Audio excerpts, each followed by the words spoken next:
Join me for some cozy spring days. I'm sharing a patio makeover, doing some spring gardening, making an alphabet soup, and more today on the Daily Connoisseur.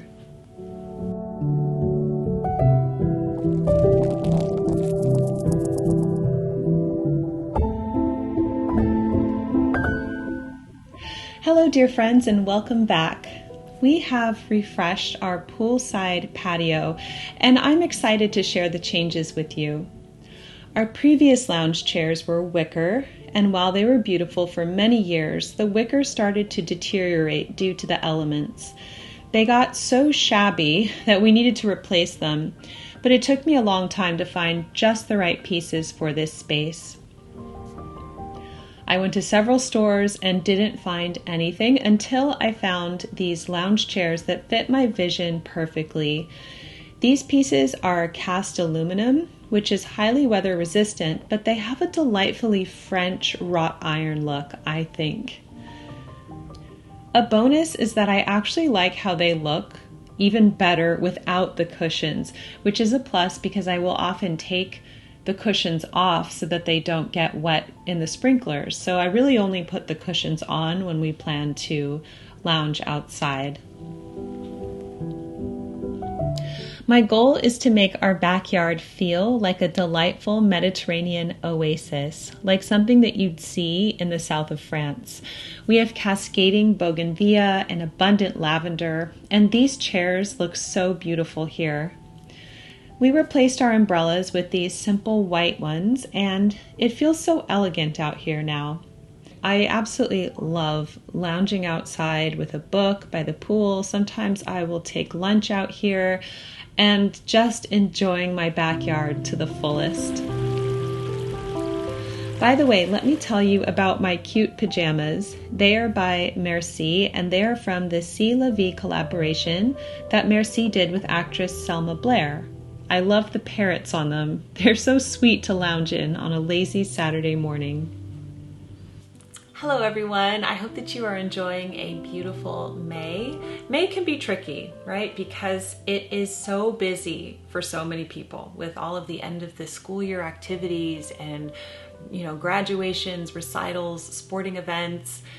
And then for us, we have anniversaries, we have birthdays. It's so full. So as I plan for a year of beauty, instead of just knocking everything off the to-do list like I used to, I am finding that carving in time for myself is so important. So I just wanted to give you that encouragement, that reminder. I spoke about this in my May newsletter. Please take time for yourself during this month.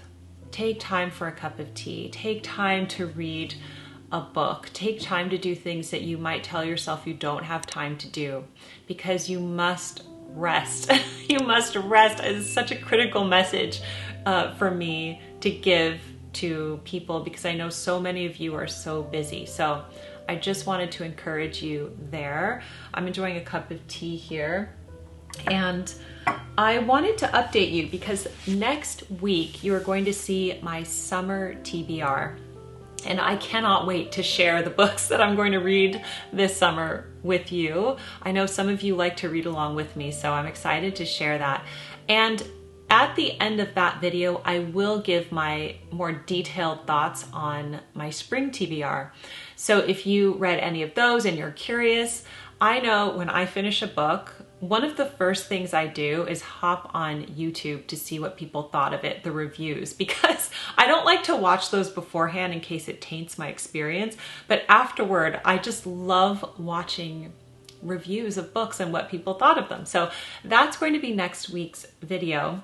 But I just wanted to say that I finished my spring TBR so early this year.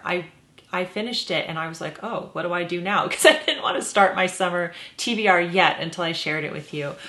So I did add a book to the end of my spring TBR, and it is Lady Tremaine by Rachel Hockhauser. This was Reese's book club pick, I think for March, but it is the retelling of the wicked stepmother in Cinderella, her story, and I was all in. I'm like, tell me her story and what happened. And This has been such a good book. I'm not finished yet as of filming this. I probably have about 30 pages left, so I'm almost done.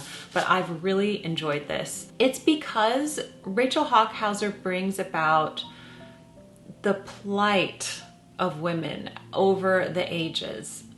You know, kind of the injustice that we have had to deal with just with everything. And Lady Tremaine has been through so much. She has been through so much. Okay, so she was demonized, of course, in the Cinderella fairy tale, but what is her real story? So this tells her real story, and I have loved it. I haven't finished it yet, but everything that I've read so far has been just such a good story. And I think Rachel is a fellow USC alum, which is really cool. That's where I went to school. So it's neat to read her book. And I did tack that on to the end of my spring TBR because I finished it so early, and I can't wait to share my thoughts on all the books. That's not for this video. It's for the next one. And then really quickly, my dear friend, my pen pal, and she also illustrated my book, Living Well at Home. But Alice Tate sent me, in her recent letter to me, or package, she sent me 2 books by Georgette Heyer. And this is Frederica and Friday's Child. I believe that these are Regency romances. So I'm really excited to read these because I've always wanted to read a Georgette Heyer book. So I will also tack these on the end of my spring TBR, just letting you know, because I know sometimes you like to read along with me. But next week I will share everything I'm reading. I have such a good lineup for summer, so I can't wait to share that with you. I was speaking with the ladies in the Chic Society about this, but I've only recently embraced the concept of a TBR. And before, I was very unorganized with my reading. I would read a book and then I'd finish it and, you know, mull about what I should read next, and then I would go find a book and read that next. And it was very, I don't know, sporadic. But I love having a TBR. I love having a list of books, a lot of them seasonally on point, that I can look forward to reading during the season. It honestly makes my everyday life so exciting. I know that sounds kind of lame, but I love having a reading list. I love knowing what I'm reading next. I love looking forward to the books that I'm reading, and it's been great. So if you've never tried a TBR, I do encourage you to try it. I think I shied away from it because I thought, what if it's just too much of a commitment? What if I tell people I'm going to read these books and I don't actually get to them? But the truth is that I got to them quicker than I thought I would, and now I need more books. So it's been great for me, and I do encourage you, if you love reading or if you want to get back into it or start for the first time, that you try a TBR. So this could be your season, the upcoming one. Okay, so now I am going to do some cooking, and I'm going to try to recreate a very nostalgic recipe, and that is alphabet soup. Did you ever have alphabet soup when you were a child? I have so many memories of the summertime, and I would be, you know, in charge of getting my own lunch, and I loved those cans of Campbell's alphabet soup. I remember eating those with saltine crackers on repeat. I loved it. So we're not doing the can. I'm going to make alphabet soup because I found some alphabet pasta, and I would like to serve it with some nice hot homemade cornbread. And so let's try this recipe together now. Oh, but before we do, I wanted to thank the Chic Society. They are the channel members here on the Daily Connoisseur, and I highly encourage you to join the Chic Society if you love this channel and you want more content from it, because I keep the membership very affordable. It is only $1.99 a month. I've been doing live streams once a week, so we do a live stream together. We do a Zoom call, usually around once a month, and we have an optional pen pal program. It's really wonderful. So we also have an upper tier in the Chic Society, and you are seeing their names here. I like to thank them in one video a month. I'm so grateful to everyone in the Chic Society for supporting the channel. I really do appreciate you. So thank you to them. So I will leave the information to join the Chic Society down below. And in the meantime, let's go make some alphabet soup. To make the alphabet soup, I start by sauteing onions in olive oil on medium heat. Then I add some diced potatoes, chicken broth, tomato puree, and diced tomatoes. I also add a bit more water to make it even more brothy, and then I add some salt and pepper. If you would like this to be vegetarian, you can add vegetable broth instead of chicken. Then I add a giant handful of fresh herbs from the garden. Here I have basil, parsley, oregano, and lemon thyme, but you can use any combination of herbs that you have. I also add 2 bay leaves from our tree. To this, I add a bag of frozen mixed vegetables and a bit more chicken bouillon to add flavor, and I let this cook a little bit longer. While I wait, I whip up some cornbread from a mix that I have.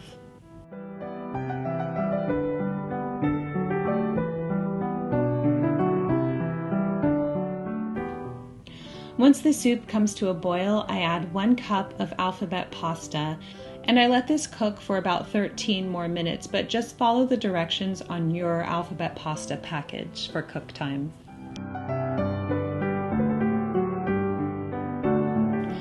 And now it's time to serve. Before I do, I squeeze 1 lemon into the soup, which adds a lovely zing to the flavor. This vegetable soup is at once vibrant and nostalgic. It's better than my canned favorite as a kid, but it still has that comforting taste. We really enjoyed this cozy vegetable soup and cornbread, perfect for a spring afternoon.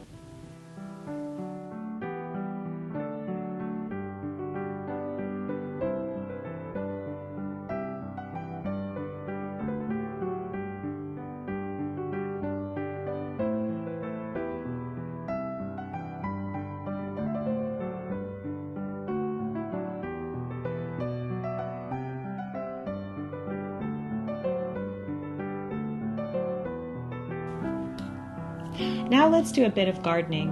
I have these pots on our patio where some plants are flourishing and some need to be refreshed. I'm going to plant some delphiniums in this pot along with a charming little purple and white striped flower to add some color to the patio. Do you recognize the dress I'm wearing? It's this pretty striped dress from my spring wardrobe last year by Merci. What I will often do is retire a piece from my everyday core items, but keep it to do gardening in, as I love gardening in long, flowy dresses. It's so comfortable and makes me feel like a fairy. I think this pot turned out beautifully. I love the periwinkle blue color of this beautiful delphinium. Because these plants are perennials, I will likely plant them in the kitchen garden when it stops blooming so that I can enjoy them next year. Time to get some gardening done in the kitchen garden now. Now is the time to plant. I actually filmed this a few weeks ago and can attest that the plants have matured so much even from the time of this planting. This summer I will have tomatoes, squash, onions, herbs, and flowers here, and I'm so excited to enjoy them. Gardening is such a calming and meditative process. It brings me abundant joy. Frances Hodgson Burnett said, "There is every joy on earth in the secret garden." This summer I will have tomatoes, squash, onions, herbs, and flowers here, and I am so excited to enjoy them. Truly every joy on earth. I hope that you enjoyed today's video, everyone. Thank you so much for joining me here. Keep calm and remain classy, and I'll see you in the next video. Love, Jennifer.